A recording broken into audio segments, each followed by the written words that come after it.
Bueno, bienvenidos a este nuevo tema. Hoy voy a hablar de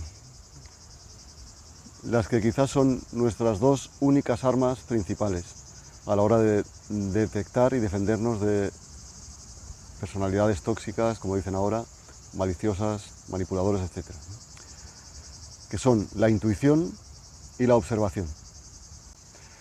Cuando entramos en contacto sin saberlo con una de estas personas, tenemos, digamos, una primera barrera, que se podría decir que es el único momento en el que podemos prevenir, aunque rara vez pasa. Y para ello tenemos un arma a nuestra disposición que es atávica, viene incorporada de serie. Se llama intuición. La intuición es un mecanismo que ante un impulso, un estímulo, una irritación del exterior o incluso del interior, hace una especie de examen en la memoria. Todo esto es un proceso no consciente, buscando en nuestra memoria, que no solo es nuestra memoria personal, es una memoria de nuestra especie, si es algo que se puede reconocer como peligroso o no. Y también a veces, cuando no reconoce el estímulo, es desconocido, nuestra intuición ya lo cataloga como peligroso. O sea, podemos decir que es una especie de sistema de reconocimiento inconsciente que activa nuestro mecanismo de alerta. El problema con la intuición es que últimamente está en desuso, cada vez más. O sea, el hombre se va volviendo cada vez más mental, más intelectual. Y normalmente es un proceso que no es consciente, eso es bueno. Pero hay que saber reconocer los signos con los que nos avisa. Entonces, a menudo son sensaciones físicas, o sea, sensaciones fisiológicas. A veces puede ser un estado de confusión.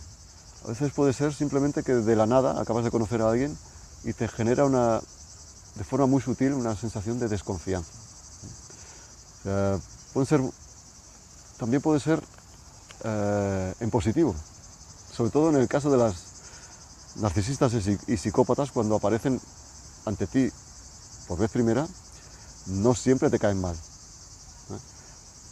Es más bien al contrario, te pueden provocar sensaciones como me cae demasiado bien, es demasiado perfecta esta persona. O sea, es como si hubiera una atracción muy intensa y muy rápida. Esto que describen algunas víctimas como un misterio, una fascinación, como si estuvieras en una especie de trance. Esta sensación de que estás viviendo como una película, una sensación de irrealidad, ¿no?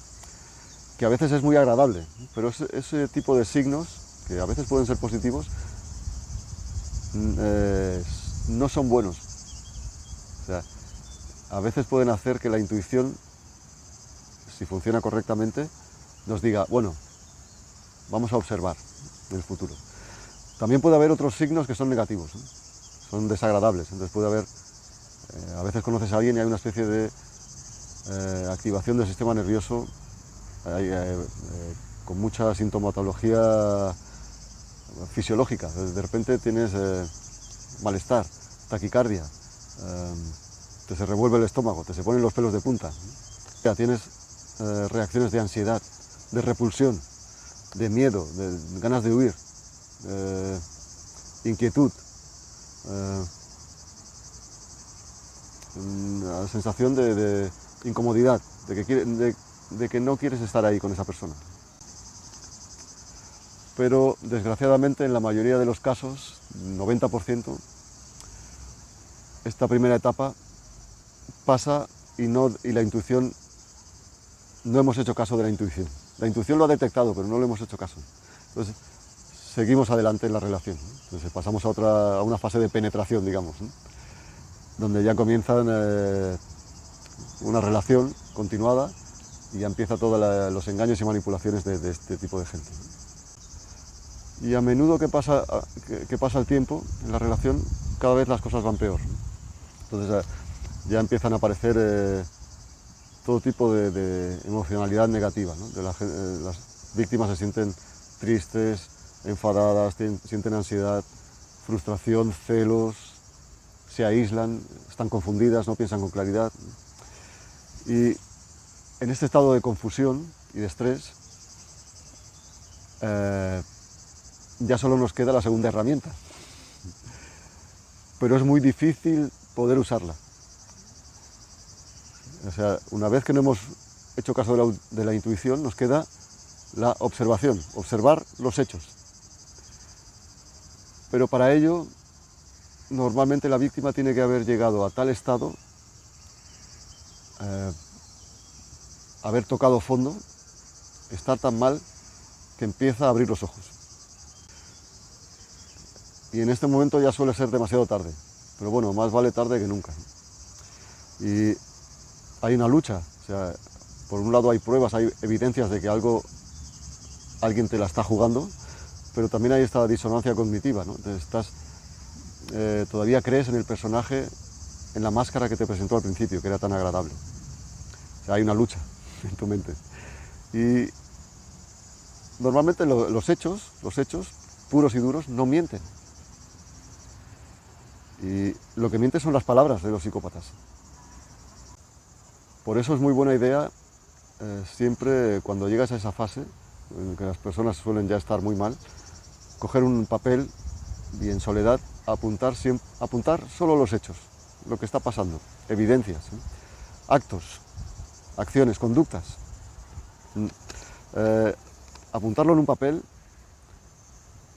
dejar pasar un tiempo, unas horas, y después leerlo.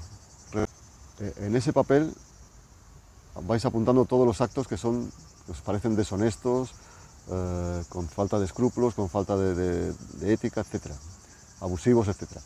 Y más cosas que sean relevantes. Por ejemplo, podéis apuntar cosas de su historial del pasado que sabéis. Momentos, situaciones en que os habéis sentido traicionados.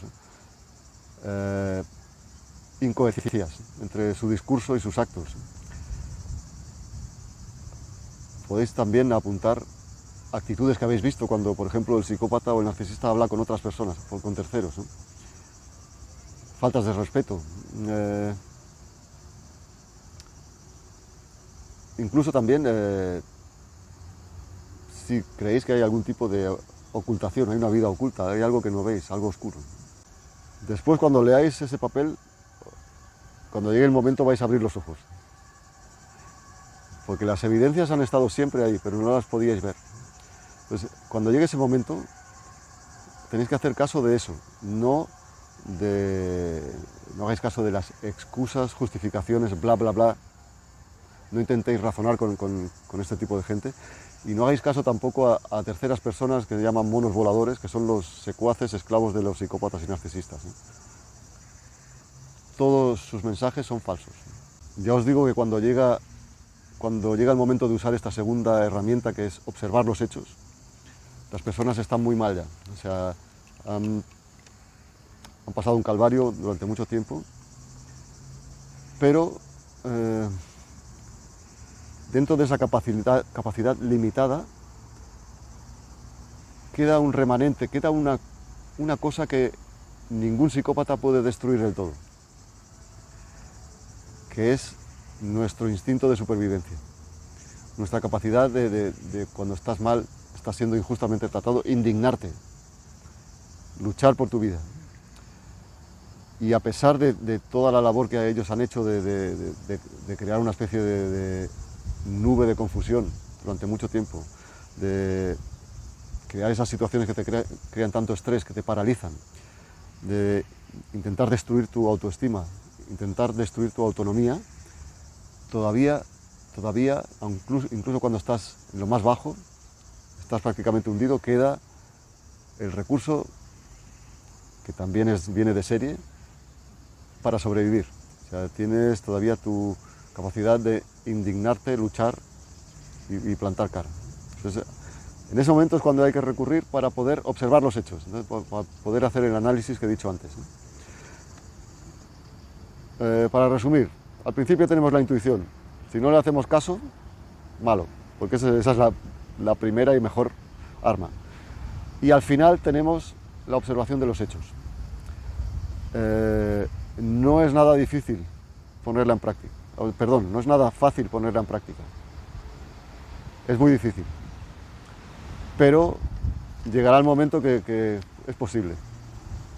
Ya lo he dicho antes, que suele ser tarde, pero más vale tarde que nunca. Los hechos son evidentes, las pruebas están ahí desde el principio, los actos, y son objetivos. Cualquier persona sensata lo puede ver, lo puede entender. Sobre todo si lo ve desde fuera, pero tú estás metido dentro, por eso es el gran problema. Y para la víctima, al principio, esos hechos no los ve. Los pueden ver otras personas, pero no los ven ellos. Y tampoco los ven los idiotas que siguen al psicópata, sus secuaces, sus seguidores. Pero bueno, al final, sobre todo cuando las personas empezáis a buscar en canales como el mío, es por algo. Estáis buscando una explicación, estáis buscando porque sabéis que hay cosas que son oscuras, que son feas, que son están ocultas, que son malvadas, son maliciosas.